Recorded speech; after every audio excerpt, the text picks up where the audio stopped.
This is True Criminals. Please note this podcast discusses real-life crimes and may include sensitive topics such as violence, abuse, and other disturbing content. We recommend listener discretion.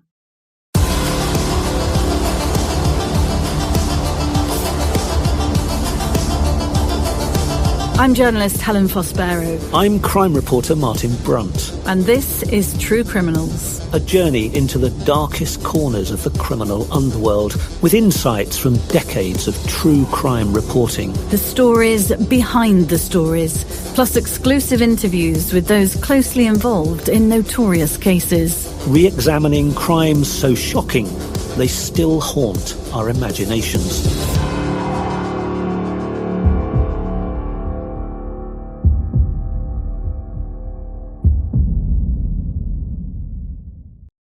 So, Martin, this is a bit of a first for us, the first time that we've filmed True Criminals. How are you feeling in our studio? Well, it's my first time. You've been here before. You came and sussed it out. But, I guess we're all used to TV studios and they come in all sorts of shapes and sizes. This feels very comfortable, doesn't it? It does, but you did say earlier you can't cross your legs because they might lock. Yeah, and I suppose the elephant in the room this morning are the scars on my nose and other bits of my face. And I wish I had an interesting story to tell you about how some villain finally caught up with me, or somebody that I had wronged in the past finally got retribution. It's a lot duller than that. Go on then. I was out on my bike a week ago and I had an accident. I had a crash and I ended up falling onto the road on my face. If we'd been doing this a week ago, it would have looked a lot messier. So at least people now know that's the explanation for me looking probably a bit more dishevelled than I normally do. A bit more True Criminals-esque than you normally do. I guess for a crime reporter, maybe it's not such a bad look. And let's see if people like it. Maybe I should draw in these scars long after they've disappeared. My favourite part of the podcast, often when we do these briefings, is finding out what you've been up to, because you're always working on such interesting stories. What's the big one you've been doing recently? Well, of course, remember that I'm kind of semi-retired at Sky now, but I'm still working at Sky and on the bigger projects. In the last couple of weeks, I've been looking at the ongoing story of the prisoner, Charles Bronson. And I was working on a couple of reports about him because he had a parole hearing scheduled. It was due to be held early in January, but it wasn't. It was postponed for a number of reasons, one of which was that a few days before the scheduled hearing, he sacked his legal team, which was not a great move. But, he's such an unpredictable character that I suppose nobody was really surprised. Just remind us, Martin, for those of us who don't remember right off the top of our heads, what he's in prison for. He's been in prison a long, long time, hasn't he? Yeah, so Charles Bronson, who took his name from the American actor, so he wasn't born Charles Bronson, he was born Mickey Peterson. And in fact, today, he calls himself Charles Salvador, because, as he says, he's a born-again artist and Salvador Dali is his great artistic hero. But for all of us who've covered his story over the last 30 years or so, he'll always be Charles Bronson. He's a man who went to prison in 1974 for a pretty violent armed robbery and other offences and got a 7-year sentence. But ever since then, apart from a couple of episodes of brief release, he's been in prison ever since. He's done more than 50 years, half a century in prison. And the reason is that he keeps committing crimes inside jail. He attacks largely staff.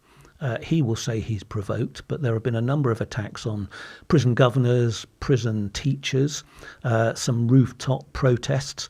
He is a volatile prisoner, and for a lot of people, he's known as Britain's most violent prisoner. I'm not sure that that's true. There isn't a sort of league table of Britain's most violent jailbirds. But he has repeatedly offended, and every time he does, he gets an increased sentence. So much so that in 1999, he got a life sentence, which means that, if he's ever going to be released, he's subject to a parole hearing. He's had 8. His 9th was due early January. It didn't happen for the reasons I've explained. So I've just been looking at what he's been up to, what his chances of parole are. And he wrote to me just ahead of it to explain that he'd sacked his lawyer and said that he was fed up with the legal representation he'd had. He didn't think they were doing everything they should. So it was put off, but that didn't stop me getting a report ready. One of the people you interviewed, because you were away for a few days doing interviews ready for this parole hearing, was a guest we featured, Bronson's psychiatrist, Dr. Bob. What did Dr. Bob say this time when you went to do some pre-filming with him? Bob Johnson. Yeah, I went to see Dr. Bob, as we all call him, in Manchester. And his view was that Bronson isn't likely to get freedom whenever this parole hearing does happen. He's always said, and I think this is probably something that everybody anticipates, that he's so institutionalized, it would be a bad decision to release him immediately. The parole board needs to be persuaded that he's safe to be released into the public. I don't know if he is or he isn't, but he's still held in segregation, where he's been for many, many years. He's still isolated in solitary confinement, if you like. He has very little interaction with other prisoners. He needs to be tested in a less restrictive regime. Everybody agrees that.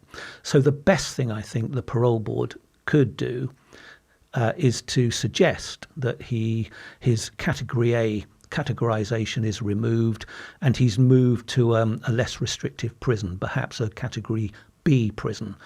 Now, the problem is that 2 years ago at his last parole hearing, that's exactly what the parole board suggested. It said, we're not going to free him, we're not going to move him to an open prison, but we think he should be sort of gradually moved through the prison system where he can be tested mixing with other prisoners. But that's not within the power of the parole board. It's up to the prison system to do that. And as far as I can tell, the prison service has done nothing to kind of try and rehabilitate him and move him down through the prison system. So who knows what will be decided this time. You mentioned that he'd written to you. He's written to you quite a lot over the years, and he's also turned into quite a prolific artist. I know he's sent you various pieces of artwork, and I think you brought some in to show us. I have.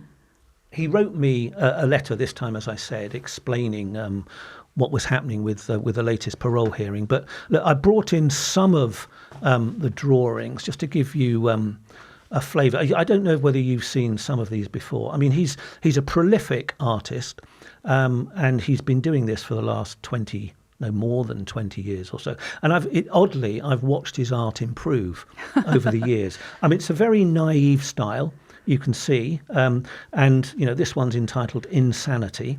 That's a common theme in his drawings. This one, this is him incarcerated, locked up in some kind of weird box. He calls it the isolation box. There's water, a heater, light, and what he calls an arse washer. But nice. That again is, I suppose what these drawings show is his view of his incarceration, how it makes him feel. Do they show, do you think, his absolute frustration? Because he hasn't murdered anybody, has he? And I think a lot of people hear Charles Bronson's name and think of him as a murderer, but actually he hasn't, yet he's spent half a century in jail. And do these just show that frustration at still being incarcerated? Absolutely. I mean, he always says, I'm not a murderer, I'm not a rapist. People wonder why I'm still in prison. I mean, there are people, when I discuss him, they assume that he's a serial killer. And of course, he's a long, long way from that. He's hurt people, but he's never killed anybody. This is a drawing that I particularly like because although they're quite depressing, these drawings, and he talks about madness, insanity, and his own depression. He says in this one, God save our dreams. It's all we have left. One simple dream will bring you through all this misery. So these drawings, however grim they get, are not without hope. And he always says that even though he feels that sometimes that he's never going to be released. A part of him does believe that one day he will get freedom. And in fact, what he said to me recently in a letter was that he doesn't expect to get parole this time, but he's invited me to his, what he calls his freedom party in 2028. I'm trying to do the maths and work out how old you'll be in 2028. But actually, that's not very far away, is it? That's only, that's only 3 years away, isn't it? He's 72 now. So he's kind of anticipating that he won't be successful in this upcoming parole hearing, which should be held sometime in February. But he thinks maybe the one after that, because he's due a parole hearing every 2 or 3 years. So he's kind of looking forward to one more. And a freedom party. I mean, the idea of going to Charles Bronson's freedom party and having a Guinness with him, which he often talks about, is a wonderful thing to look forward to. Yeah, I mean, not just for him. I hope I'll be your plus one on Of course, you'll be invited. And of course, something that I really remember Dr. Bob saying, we did a 2-part special on Charles Bronson. I think it was around April time last year. Dr. Bob spoke very eloquently about how the world has changed. Bronson's been locked up for around 50 years or so. And if you start looking at what was happening in the world 50 years ago, we weren't emailing, the internet wasn't as it is today. It's going to take quite some time and some gentle care, isn't it, to reintegrate him back into normal life? I think that really is the big problem. He's institutionalized. I mean, bear in mind, he went to prison in 1974. I don't think the internet existed in any kind of form. And certainly, it was another 30 years before even social media was born. How on earth is he going to cope with that? So you have that problem of him coping with modern life. You also have the idea that he'll be a target for a lot of people. Most, I think, who will just want to befriend him and want some kind of time with him. But there'll be others who, because of his reputation as a notoriously violent man, there'll be others who perhaps want to pick a fight with him. And I should say, we talk a lot about his violence within the prison system, but he's not been convicted of anything for 12 years, which I think is a powerful argument when he does eventually come before the parole board. And do we have a date in the diary of the parole board now, or are you still waiting to hear? Sometime in February. I've spoken briefly to his new solicitor, who's really just getting to grips with the whole Charles Bronson story and getting together his arguments for the parole board. But yeah, sometime, I suppose, in the next month or so, we'll know what the parole board is deciding, or at least recommending for the prison service. But surely by this time it should be, again, to reiterate the idea that this is a man who shouldn't be in prison, but recognising that he can't be instantly released. He needs to be, as I said before, moved down through the prison system towards an open prison system where his behaviour can be tested when he's associating with other inmates. Just a final question, Martin. Do you write back to him when he writes to you? I do. I write back and I ask him how he is, although, I've got a pretty good idea how he is. I mean, he's very colourful in his description of life, and he's still in a segregation unit. The annoying thing is that I'm not allowed to visit him. He's asked the prison authorities whether I can go, and I think it's probably because I'm a journalist and he's in category A. I mean, other people do visit him, supporters, friends, family, but for some reason I'm not allowed. But hopefully that will change. I write to him saying, look, anytime this apparent ban on me is lifted, please send me a visiting order. Hopefully that'll happen soon. Hopefully, and no doubt we'll be talking about him soon on another True Criminals episode. With better news for him being moved towards release, I hope.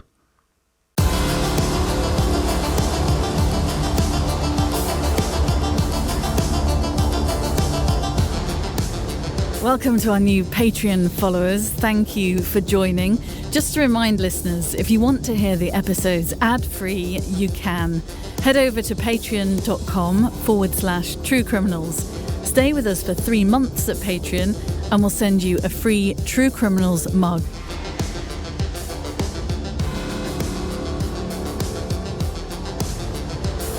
Your support means everything to us.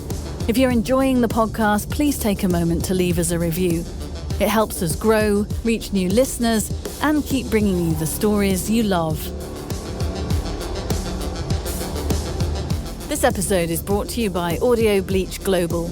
Our producer is Russell Barnes, with audio production by Andrew Chappell. The original score was composed by Chap Mannequin, artwork by Bleached, executive produced by Lee Mann.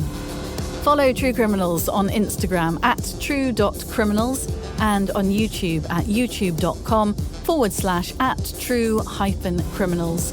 For exclusive content and ways to support the show, visit us at patreon.com/True Criminals. For partnership opportunities, please contact us at contact@audiobleachglobal.com.